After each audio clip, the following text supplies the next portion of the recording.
self-care routine these days? How do you take care of yourself? I try to sleep as much as I can. Kahit sa kotse po, matutulog ako. Tapos, as in talagang pag sa morning po kasi bago ko umalis ng house, kahit gano'n kaaga pa yung call time ko, nag-a-allot po talaga ako ng 2 hours lang or kahit 1 hour lang para lang mag-unwind sa umaga po. Ayun po yung form of self-care ko. At lately, yun po yung nagiging parang routine ko. And I feel like pag nagaganon ako, pag nagkakaroon ako ng oras po sa umaga, parang feeling ko may energy na ako buong umaga. Would you also tell your fans not to forget their hygiene? Yes, of course. Don't forget to take care of yourself too, diba? And take care of your hygiene. And I feel like once you take care of yourself, you're gonna be able to take care of others too. Go-to sunny care product. Number 1. Hankies.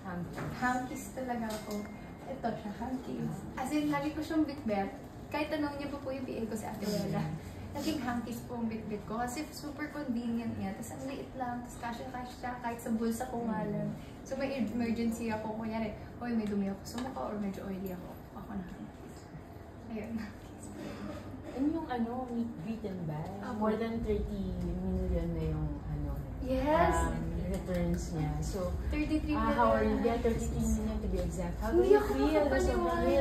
In 3 days. Grabe. Sobrang nakakatuwa po, syempre. I mean, yun naman talaga yung gusto namin gawin na ma-move yung mga tao na once na mapanood nila to. Ang ganda-ganda po kasi talaga ng story. Kita-kita niyo po yung puso sa storya and yung pagmamahal habang ginagawa ito. So, sana mas tumami pa po yung sumuporta ng Meet and Buy. Sobrang ganda kasi ng mensahe na sinishare niya po. And ayun talaga, parang just keep spreading love. Yun naman talaga yung message ng Meet and Buy. And also yung bonding nyo, parang behind the scenes, kita namin yung viral na video nyo sa swimming pool. Ay, naku. Kamusta yung bonding nyo na Ang galing. Pwede na kami mag-Olympics. Feeling ko pwede na po kami mag-Olympics. Hindi, joke lang. Sobrang nakakatuwa kasi lahat po sila game. Walang sa kanila. Gusto nyo po napag po natin. Alam pa. Sorry po. Siyempre, tuwa ako kasi lahat po sila game. Walang KJ sa kanila. As in, lahat sila talagang masaya sila kasama sa set. Masaya sila. Sobrang generous nila. Sobrang maalaga. Si Inay, lalo na. Grabe siya. Para talaga siyang naging nanay sa aming 4. So, sobrang grateful ako na sobrang bait nilang lahat. And nahuhusay po nila na artista. Well, how do you react? Kasi sobrang daming positive reviews. Like, from your colleagues, fans, lahat ng nakanood. Grabe yung iniyakan daw nila doon. Sobrang natutuwa ako na, yung kanina nga may pinost ako sa story ko po. Natutuwa ako kasi nakikita ko meron silang mga ginagawang video na before and after. Tungtuwa ako, oh my gosh. Kasi papasok sila ng sinihan, happy-happy sila. So paglabas sila, iyak sila ng iyak. Tapos sabi ko, ano nangyari sa mga to? Pero hindi, yung mga reviews nga po, nababasa ko. And sobrang natutuwa ako pag nakakabasa po ako ng feedback nila. And it's really important for us artists to know na, nagugustuhan yung produkto or pinaghirapan namin ng mga audience. So, natutuwa ako kasi it means na we're able to spread the message to them and na-touch sila sa movie. So, sobrang grateful po ako sa mga sumusuporta and sa mga feedback na natatanggap namin. Playing Jerry, saan ka kumukuha ng inspiration mo na para ilabas yung gano'n na kabigat knowing yung pinagdaanan ni Jerry sa film? Actually, nung una, parang kasi nga layo ni Belle from Jerry Kasi ako as Belle, medyo contained, demure. Tama po ba yun? Pero madaldal ako. Si Jerry kasi limited lang yung words. Diba medyo silent siya, but when she talks, she's really powerful and sobrang angas yun talaga. Para siyang sabi ni Direk sa akin, gayahin mo ko anak. Sabi ko, paano Direk? Mas Gen Z version na gano'n. Sabi ko, paano Direk? Yung tapang nandun, yung conviction nandun, yung passion nandun. So, feeling ko ganun yung Jerry. Doon ko rin nakuha. And of course, with the help of Direk. And I feel like naman any one of us that is gonna be put in that type of environment with our family.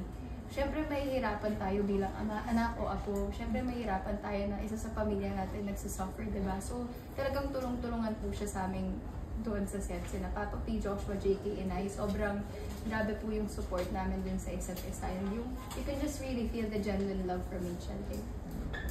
You see yourself with your character? Parang nakaka-relate ka ba na parang ang soft mo from the outside, tapos kapag nandiyan na yung kailangan maging strong ka, lumalabas? ganun kalimta?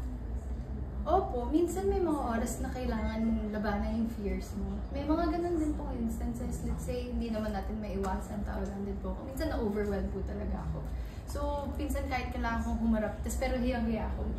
Parang kailangan ko, okay, tatapangan ko kasi gusto ko itong ginagawa ko. So, may ganun din po kung type of relationship with Jerry. And I think that's what's nice po sa mga roles and characters na ginagawa ko. Kasi bawat isa sa kanila talagang may personality po kung na-apply or nakukuha sa kanila. Or minsan po, yung mga ugali rin nila, minsan na-apply ko hanggang ngayon. So sabi ko, okay, hindi na ko na alam kung sino ako. Pero sobrang nakakatuwa and I think that's the beauty of acting. You're able to live their lives and learn from them too. Well, mabalik na ako sa self-care, no? So how would you describe your hygiene persona? And in what ways does it reflect your lifestyle? Hygiene persona, ayun nga po, I said earlier na I live by the mantra, self-care isn't selfish. And I think yun yung common misconception na naiisip ng iba na if we take care of ourselves, ano na siya, selfish niya, puro umakasarili naman siya. Pero hindi ganon. Parang feeling ko kailangan mo lang talaga ng mag-allot ng energy sa sarili mo. Mag-allot ng time sa sarili mo para makapag-allot ka and makapag-provide ka sa mga taong mahal mo sa buhay na mas maganda. So, pag maganda yung trato mo sa sarili mo, mas maganda yung pagtrato mo sa iba. So, it's like a reflection too. All the more you love yourself, all the more you're gonna have that energy to love other people more. Another question lang. So, what advice would you give to young people who are trying to establish their own self-care routines? Kailangan ko rin po ng advice. Hindi naman po ako perfect. Grabe naman po. Pero, siguro if there's one thing that I've learned throughout the years, it's just, advice, don't pressure yourself to be perfect. Siguro yun. That's a form of self-care. Taking, accepting yourself for who you are, accepting na these are your strengths and these are your weaknesses, acknowledging them. You know, there's always room to grow, and that for me is a form of self-care, acknowledging your strengths and your weaknesses, and you know, surpassing all your fears and just believing in yourself and just taking the time to just unwind, and that's okay. It's completely okay to not do anything. That's me. Thank you. What form of self-care have you learned from your parents? Self-care? Matulog. Matulog. Alam mo dati, pag pinapatulog, di ba, nakaka-relate din po ba kayo dito? Nung mga medyo, pa ako, mga 10, ganyan. Ako kasi ang hilig-hilig ko maglaro sa labas. Pinapatulog nila ako pagdating ng mga after kain, di ba? Pag mga hapon, 1 to 4, matulog ka. Hindi ko maintindihan bakit yung ako pinapatulog. Yung mga friends ko naglalaro sa labas. Tapos ako, galit na galit ako noon. Pero ngayon, as I grow older, mas naiintindihan ko na kailangan talaga natin ng tulog to recharge. Siguro yun, sana ginagawa ko siya noon dati. Para na-apply ko pa rin yun. As much as I can nga now, I apply what they taught me is sleep. Sleep is really important because that's how you recharge. Thank you, Belle. Thank you po. Hi, Belle. Did this partnership make you think differently about your own lifestyle or home habits, hygiene habits? I grew up with Sunny Care po eh. You know, like let's say, going Bulilit days pa ako, may mga makeup artist to nagdala nila automatic na facial tissue with Sunny Care. So, you know, it's always been a product that I really believed in. But then knowing that they share the same advocacy as I do, na self-care, and I continuously promote self-care, it's so nice to be able to align with a brand that we share the same principles and values. And I'm just so glad to be part of this family. Follow up ko lang, I think you have a highly engaged audience and young demographic. How do you see your role in influencing buying decisions within those people? Like, paano mo na-influensyan yung kanilang buying decisions when it comes to their hygiene, to their lifestyle? Well, for me at least, I make sure that I represent a product that I really use. You know, a product that I will be proud of. And I'm proud of Sanicare because more than just being a brand, they have an advocacy that they share that I truly believe in, which is self-care. And yun nga po, like what I said earlier, it's nice. It has this sense of empowerment that you're using a product. Not just, yes, it has its benefits na, okay, this is a hygiene product. It's so nice. But more than that, it's really empowering for me as an endorser na it has an advocacy that I really believe in, which is self-care. Thank you. Thank you po. Hi, Belle.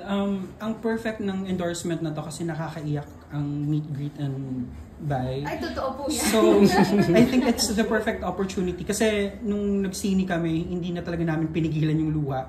Tapos nakakatawa kasi may mga taong naubusan ng tissue. Opo. So, I think it's the perfect opportunity na i-promote mo to sa fans mo. Like, it being handy, gano'n. Yes, actually, funny story. Excuse me. Nung nag-premiere night kami, sabi ko, palagyan po ako ng tissue. Nakita ko dito, may dalawang hankies sa akin dito. Pagtapos ng movie, ubos agad. Sabi ko, di ba akin to? Kumukuha kayo sa akin. So, pero yun nga, it's really, it's so nice that, you know, this can be your everyday buddy na you can just bring with you, even if sa cinemas nasa bulsa mo lang siya, manunood ka nakakaiyak na movie like Meet, Greet, and Buy. Ayun yung naging case sa akin. Naubos ko pong isang pack ng hankies dahil sa Meet, Greet, and Buy. Thank you. Any hygiene body of yours na hindi nawawala sa tabi mo? You said your mom, your sister. Hygiene body? Yeah. Oh. Like tao po? Yung nakakakwento mo about self-care. My mom. My mom, and now naman siguro ako to my sister. Like, I try to teach her the proper hygiene. Like, just as how my mom taught me growing up. So, sila po talaga. Yung sa sister mo, ano yung activity niyo? Hygiene, self-care activity na you do, kaya kayo lang, you can share to our kapamilyas. Makikay kaming babae. I mean, if it's my sister and I, talagang we, you know, let's say, we just do our makeup together. We do our nails together or spa together, and that for me is taking care of yourself, thus hygiene. So, ayun talaga, kasi ako yung parang, I need to be a good role model to her at least, kasi ate niya ako. So, I hope na, you know, whatever my mom taught me, the good things na natutunan ko, I'm able to apply it with her as well. Then, part of self-care is mind health. Opo. So, ngayon, ano yung state of mind mo ngayon? How do you clear your mind in situations na stressful? Ayun nga, sometimes yes, it gets really overwhelming po, di ba? I really take time. Ako po talaga, like, when I wake up, yun nga po, in the morning talaga, dun ako nakapag-unwind. And also, I make sure before I sleep, wala akong iniisip na problema. Like, kung meron man akong problema, aayusin ko muna siya bago makatulog. Ako kasi, kung hindi ako makakatulog on a problem, ay parang nandun na siya. So, kailangan ko siya i-release. Whether, you know, that's through doing a hobby of mine, such as painting, or minsan mag-workout ako kahit gabing-gabi. You know, as long as ma-release ko lang yung stress, ganun po yung ginagawa ko para mag-unwind. And let's say sa morning, kahit 30 minutes lang, kailangan ko mag-coffee talaga. So, yun po talaga yung sa akin. Well, after Meet, Greet, and Buy, ano pang pending projects mo? Do you have a project with Donnie? Meron po. Okay. Hindi ko po alam. Pero for sure, Meron for sure. And I just don't want to get into details. Kasi po, pero we still love to see you na kahit solo-solo projects, you still have pa rin time to support each other. Yes. I saw you sa Roja Red Carpet, dun ka to support yes, them. you know, we're both very vocal about, you know, supporting one another. And I'm happy that we're growing. Yeah. And I'm so glad and I'm just so proud na he has Roja. And nakakatuwa na we're able to support each other and at the same time grow. Yeah. Yes. Okay. At least, di ba, may abang together. Yes. Sorry, but at this point in time, we can accommodate one more question na lang. So, with the Meet, Greet, and Buy, given that it shines a spotlight to family, what part of your role really resonated with you as a daughter?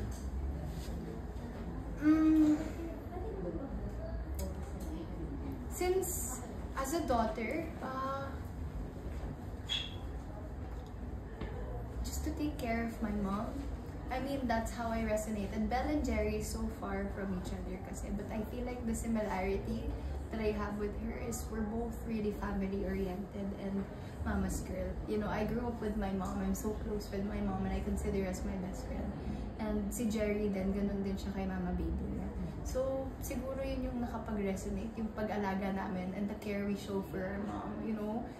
minsan pag gabi, like si Jerry, natutulog siya beside her mama. Ako din, minsan pag ang tagal kong nawala sa bahay, minsan doon ako natutulog sa kwarto ni mama. So may ganun talagang, doon ako nakaka-relate sa kanya. Okay, thank you so much. Thank you.